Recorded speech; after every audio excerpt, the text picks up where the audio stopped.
Hello, welcome back to the James Rambling Reviews. I know it's been about 8 or 9 days since I did a review.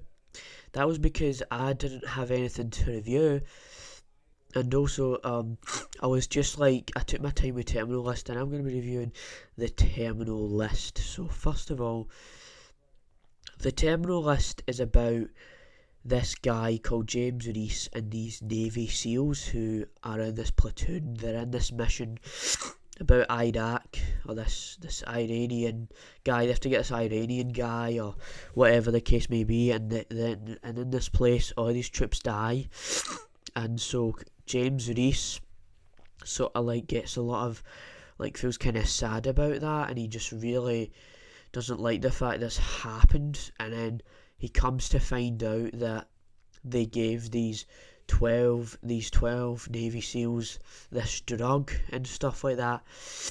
And there's also James Reece goes through a lot of really the sad stuff. It's not a spoiler, but I think in the second episode, his wife and his daughter dies, and he tries to recover from that.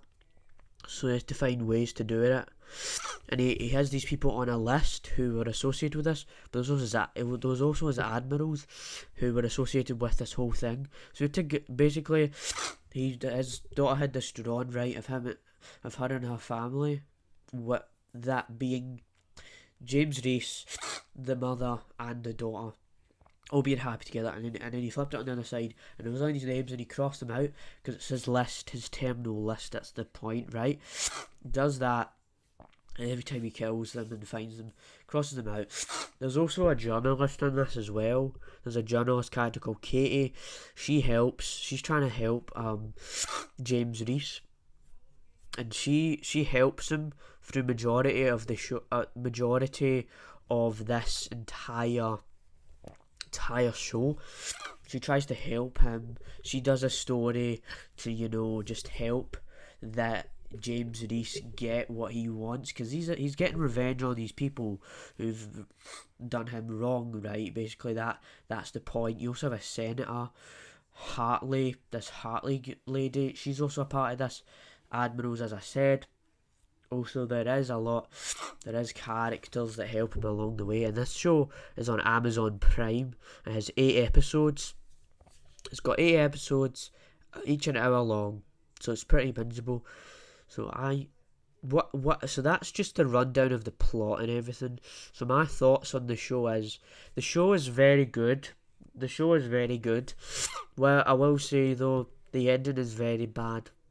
Not very bad, but the ending was kind of weird because, right, I don't know if anybody is going to be seeing Terrorist anytime soon. I usually don't do spoiler reviews, but at the end of this show, that his friend, James Reece's friend that he was always with, betrays him, and it was like, what's going on, man? It didn't make sense. That was weird. And also in episode 5, there was the troops, that the Navy SEALs that he knew came after him, and it was weird because there was no helicopter or anything. So and they already had a helicopter in the beginning. And then James Reece actually suffered an injury as well. There is some things that I have to say are actually, they aren't good about this show, but it's not a terrible show. Honestly, I will say that the Terminal List is better than some of the stuff I've seen on Disney Plus. Although that still standing by the fact that Stranger Things new season is still my favourite out of every show I've seen so far this year. So yeah, that's my thoughts on the movie or the show. This features Chris Pratt, by the way. Just wanted to throw that in there. And he plays James Reece. You have all these other characters, they play these actors, and that kind of thing. So that is kind of my thoughts on the Terminal List. So I hope you enjoyed that. I didn't have a lot to say on this series because it's not a show that I'm really, really passionate about. I don't think I'll be talking about this for the rest of my life, okay? It's just a generic Navy show.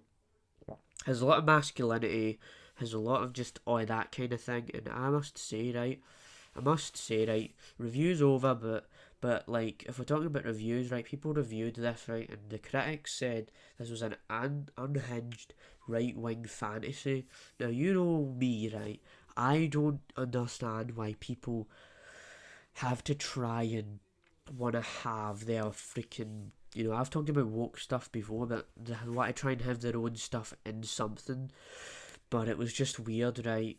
This show is, it's like that's been painted as this conservative, anti liberal show when it's not really about that. It's about patriotic America and that era of America in the Navy, respecting soldiers and that kind of thing. So the fact that people came out and said this was an unhinged right wing fantasy makes actually no sense.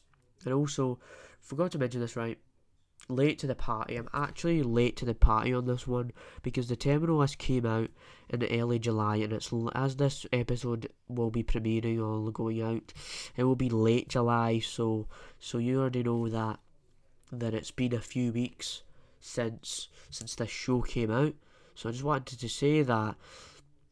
Let me know what your thoughts are on the terminal list if you've seen it. I know I said that maybe nobody's seen this show, but there's people who have reviewed it.